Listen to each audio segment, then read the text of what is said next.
Assalamualaikum semua. Okay, hari ini kita akan belajar tentang ketumpatan.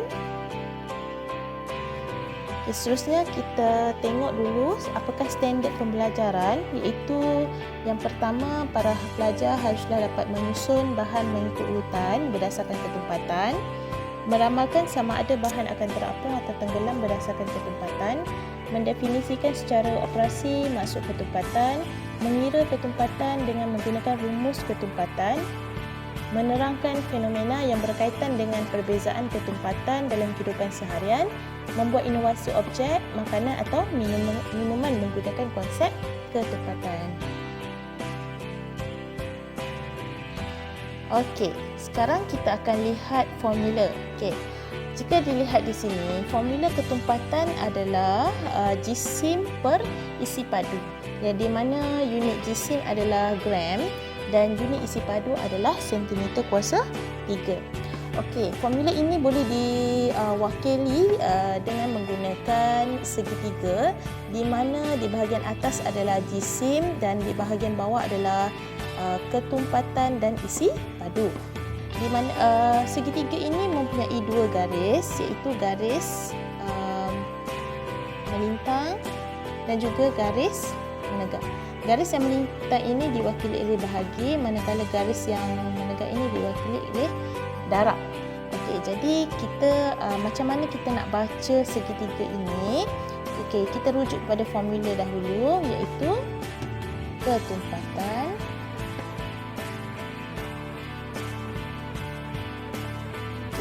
So kita nak cari ketumpatan, kita tengok apa yang tinggal, iaitu jisim dan isi padu dipisahkan oleh garis melintang. Jadi formulanya adalah bahagi jisim per isi padu.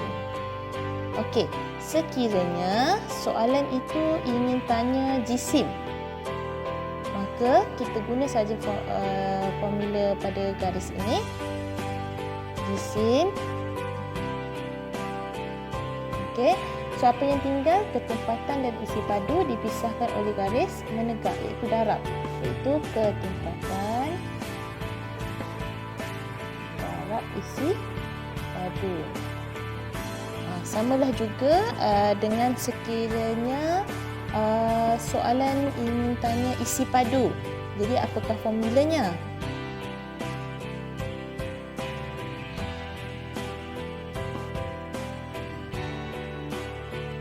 Formulanya isi padu. So yang tinggal adalah jisim dan ketumpatan dipisahkan oleh garis melintang. Jadi jisim bahagi dengan ketumpatan. Okey. Jadi kesimpulannya adalah sekiranya kita ingin mencari jisim, ketumpatan dan isi padu, kita bolehlah merujuk kepada segitiga ini.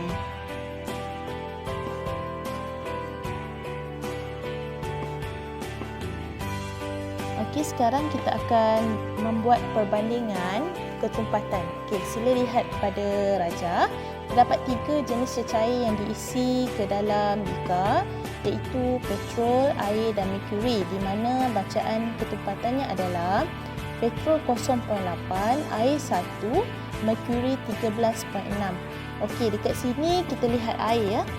Ini adalah ketumpatan standard untuk air. Jadi kalau keluar apa-apa soalan, ketumpatan air adalah bersamaan 1.0 gram sentimeter kuasa negatif 3.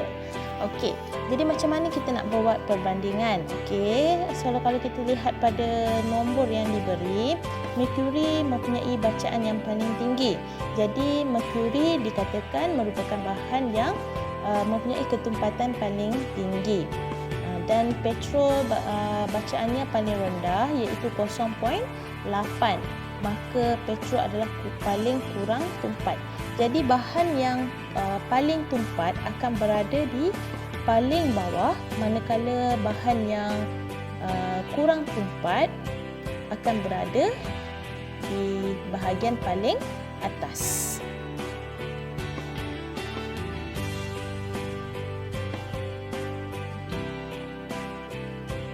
Okey.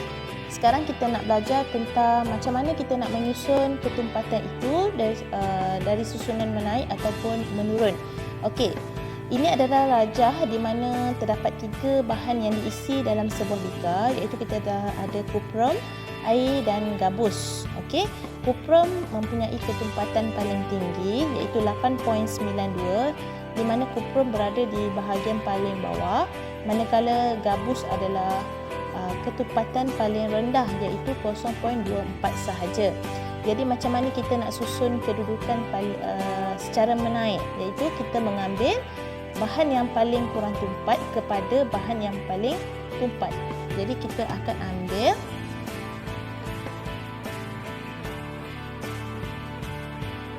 bahan yang paling kurang tumpat dahulu, iaitu gabus, iaitu bacaan yang paling kecil. Jadi gabus yang pertama, lepas tu air yang kedua, dan kuprum adalah yang paling tumpat. Ini adalah susunan menaik. Sekiranya susunan menurun, kita ambil yang paling tumpat dahulu, iaitu kuprum, diikuti oleh air dan juga last sekali adalah gabus. Okey, seterusnya kita lihat macam mana contoh yang kedua. Okey, terdapat 6 jenis bahan yang diisi dalam satu silinder penyukat, iaitu kita ada gabus, ais dan kuprum, dan juga diisi dengan cecair petrol, air dan merkuri.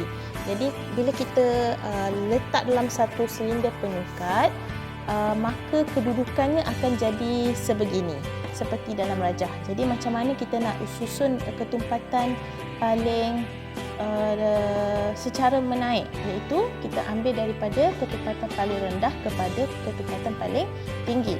Jadi yang paling rendah adalah gabus yang paling rendah. Ini yang pertama. Petrol yang kedua. Ais yang ketiga. Air yang keempat. Kuprum yang kelima. Dan merkuri yang keenam. Okey, itu adalah susunan secara menaik. Okey, seperti yang cikgu dah tulis pada bawah ni, gabus, petrol, ais, kuprum dan merkuri. Sekiranya susunan menurun, iaitu terbaliklah daripada merkuri, kuprum, ais, petrol dan last sekali adalah gabus. Okey, sekarang kita akan belajar macam mana nak buat pengiraan ketumpatan. Okey, menggunakan formula ketumpatan.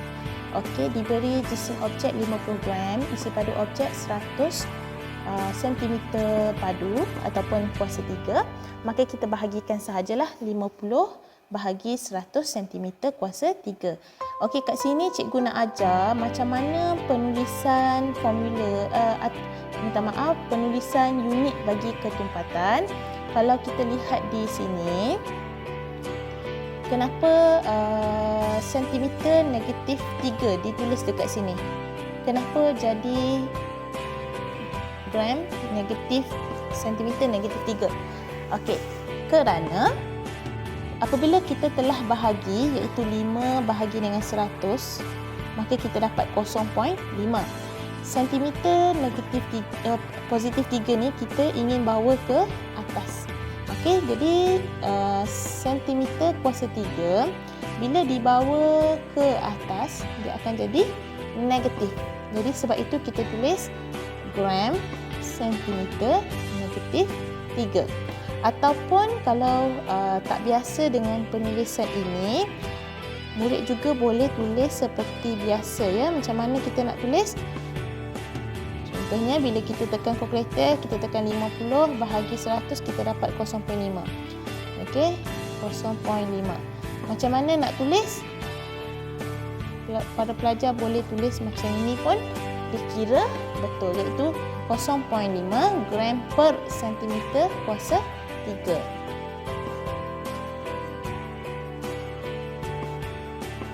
Okey, ini adalah contoh yang kedua, iaitu diberi jisim silinder penyukat 230 gram.